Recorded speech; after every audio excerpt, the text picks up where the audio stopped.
ओम नमः शिवाय। परमात्मा की असीम कृपा से और सद्गुरु के परम आशीर्वाद से हम आप सभी को इस जगह पर श्रीमद् भागवत महापुराण की कथा सुनने का सौभाग्य प्राप्त हुआ है। सबके पहले आप सभी श्रोताओं को सादर प्रणाम।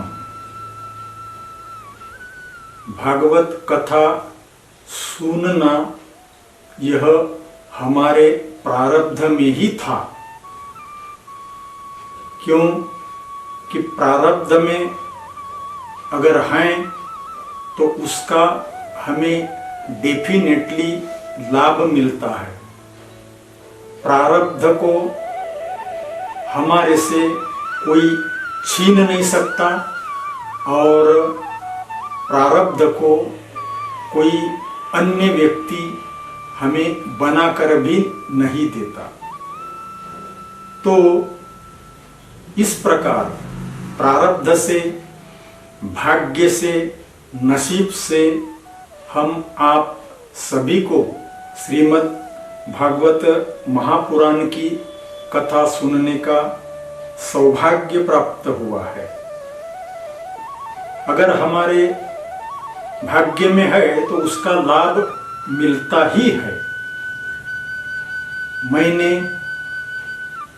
मेरे गुरुओं के मुखारविंद से एक कहानी सुनी है और वो कहानी प्रारब्ध से रिलेटेड है। एक ब्राह्मण था। ब्राह्मण यानी ब्रह्म को जानने वाला, नॉट जात नॉट कास्ट। और वो ब्राह्मण पर लक्ष्मी बहुत प्रसन्न थी, बहुत फिदा थी। वो ब्राह्मण की शादी हुई थी और शादी होकर बहुत साल हो गए थे, लेकिन वो ब्राह्मण को कोई संतान नहीं थी। वो ब्राह्मण घर से जब भी बाहर जाता था कथा करने के लिए, पूजा पाठ करने के लिए, तो वो जब घर लौटता था तो उस समय वो बहुत द्रव्य लेकर, बहुत लक्ष्मी लेकर घर में आता था। उसके पास में लक्ष्मी बहुत इकट्ठा हो गई। उसकी प्रॉपर्टी डे बाय डे बढ़ते गई, लेकिन उसके पत्नी को कतई संतोष नहीं था। वो बहुत दुखी रहती थी। उसने अपने पति को कहा, हे पतिदेव, हमें कोई संतान नहीं है और हमारे पास में इतनी संपत्ति है, दौलत है, तो इसका हमें कोई यूज नहीं है। तो मेरी आपको एक विनंती है कि कल से हमारे घर को ये जो अति संपत्ति आ रही है वो नहीं आनी चाहिए। ऐसा उसके मिसेस ने, यानी पत्नी ने ब्राह्मण को कहा। ब्राह्मण ने विचार किया कि ये तो तब ही संभव हो सकता है अगर मुझे प्राण दंड मिला तो। ब्रह्म को जानने वाला, शास्त्रों को जानने वाला होने के वजह से वो आत्महत्या नहीं कर सकता था, क्योंकि उसे मालूम था आत्महत्या करना यानी महापाप है। इसलिए उसने विचार किया कि क्यों न मैं अपने राज्य के राजा को कुछ ईजा पहुंचाऊं और ईजा पहुंचने के बाद में राजा मुझे प्राणदंड देंगे। ऐसी युक्ति उसने लड़ाया और दूसरे दिन राज दरबार में गया। राज दरबार भरा हुआ था, राजा सिंहासन पर बैठे थे। जैसे ही ये ब्राह्मण ने राज दरबार में प्रवेश किया तो उसने अपने पांव में का जूता निकालकर राजा को फेंक कर मारा, तो वह जूता राजा के मुकुट को जाकर लगा और राजा के सिर पर से वो मुकुट नीचे गिर गया और उस मुकुट में से एक सांप निकला हुआ दिखाई दिया। जैसे ही वो सांप नाग उनके मंत्रियों को, सिपाहियों को और जो लोग बैठे थे उनको दिखा तो वो एकदम आश्चर्यचकित हो गए और ये सोचने लगे कि जिसने ये जूता फेंक कर मारा है वो बहुत ही अंतर्ज्ञानी आदमी है, त्रिकाल ज्ञानी है और अंतर्यामी है। ऐसा सोचा, विचार किया और राजा को भी बताया। और राजा को बताने के बाद में राजा को यह बात एकदम ठीक लगी और सच भी लगी। तो राजा ने अपनी जान बचाने के उपलक्ष्य में, क्योंकि अगर नाग ने या सांप ने राजा को दंश किया रहता तो राजा की मृत्यु हो सकती थी, तो ये ब्राह्मण ने हमारे राजा को, यानी राजा को ऐसा लगा कि मुझे ये ब्राह्मण ने बचाया है, मेरी जान बचाया है, इसलिए राजा ने अपने राज्य में का आधा हिस्सा वो ब्राह्मण को दान में दे दिया। ब्राह्मण ने विचार किया कि मैंने प्लानिंग किया था कि लक्ष्मी मेरे पास नहीं आनी चाहिए, लेकिन ये तो उल्टा हो गया। मैं लक्ष्मी को, संपत्ति को छोड़ना चाहता हूं, लेकिन यह लक्ष्मी, यह संपत्ति मेरा पीछा नहीं छोड़ रही है। मैं करने गया क्या और हुआ क्या। अब उसने दूसरा प्लान बनाया कि राजा को तो मैं दंड नहीं दे सका, अब मैं रानी को जरूर दंड दूंगा। इसलिए वो ब्राह्मण राजमहल में ही छुप कर रहा। दूसरे दिन जब रानी नहाने के लिए बाथरूम जा रही थी तो वो ब्राह्मण ने रानी के केस, बाल पकड़कर बाथरूम में से एकदम बाहर खींचा।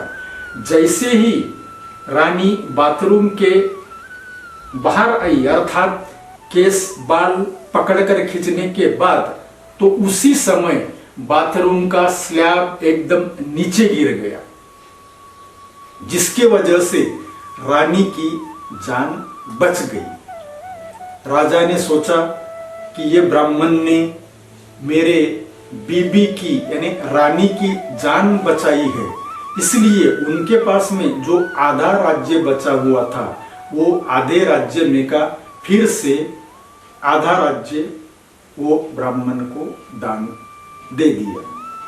कहने का मतलब यह है कि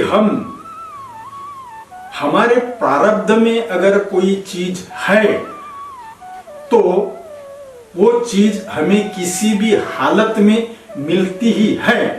और ये इस एग्जाम्पल पर से यानी सिद्ध हो गया है।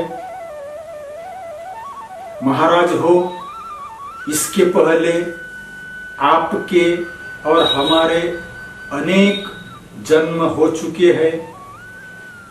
अनेक जन्मों में अनेक बार हमने भागवत की कथा भी सुनी है, फिर भी हम आनंद से वंचित रहे हैं, हमारा कल्याण नहीं हुआ है।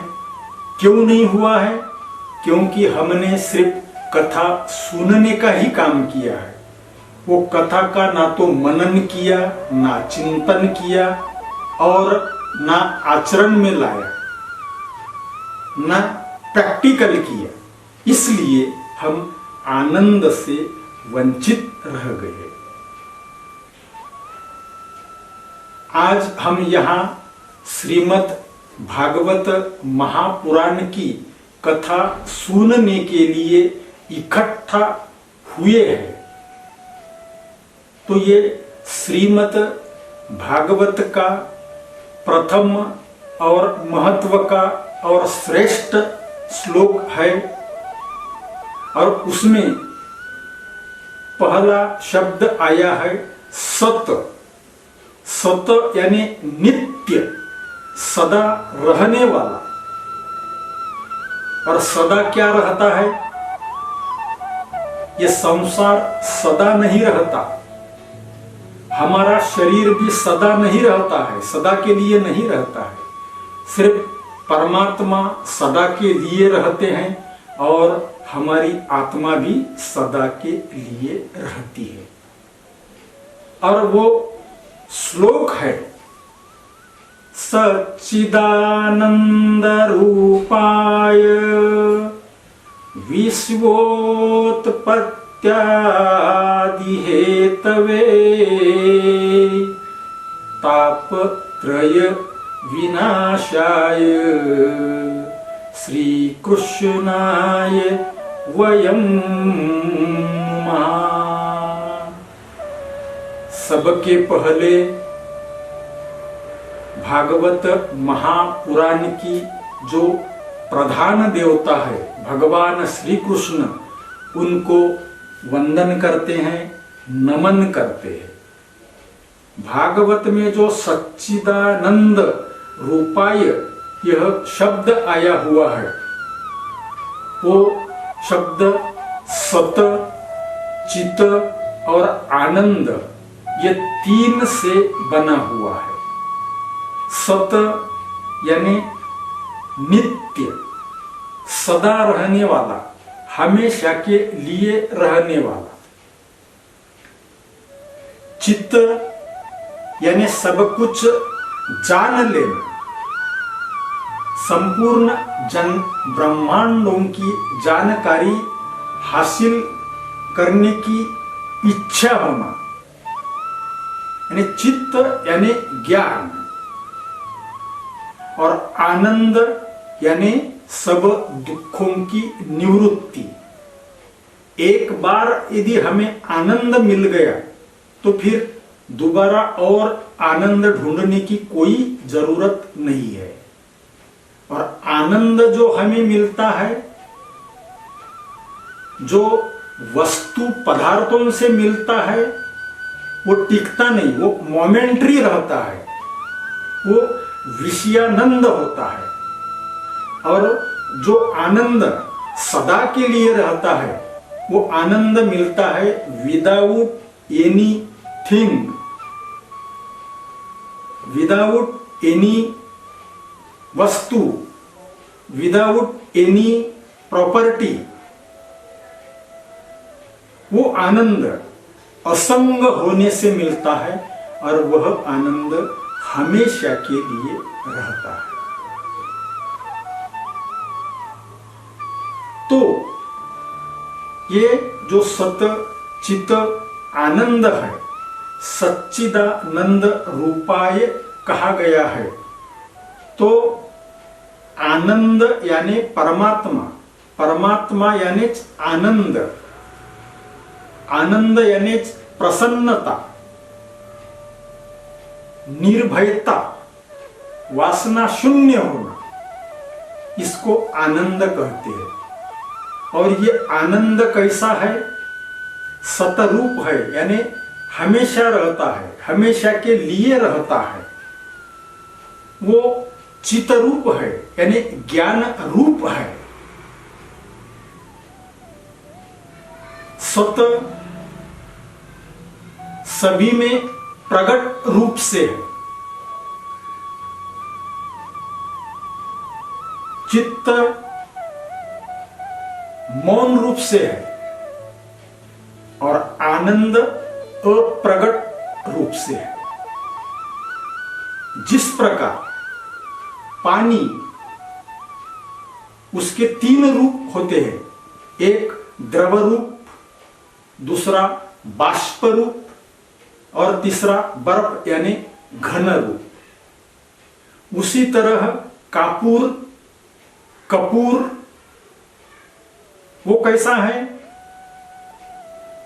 अगर उसको हम स्पर्श करते हैं तो मऊ लगता है, मुलायम लगता है। नासिका से सूंघते हैं तो सुगंधित लगता है। उस प्रकार का यह यानी कपूर के समान है। और आंख से अगर देखते हैं तो सफेद दिखता है। तो कपूर जैसा सफेद रूप है, सुगंध रूप है, सुगंधित है और मुलायम भी है यानी मऊ भी है। उसी तरह यह जो आनंद है या परमात्मा है, ये सतरूप है, चितरूप है और आनंद रूप है। इसलिए सच्चिदानंद रूपाय परमात्मा आपका आगे चलकर जरूर कल्याण करेगा। सभी को साधुवाद।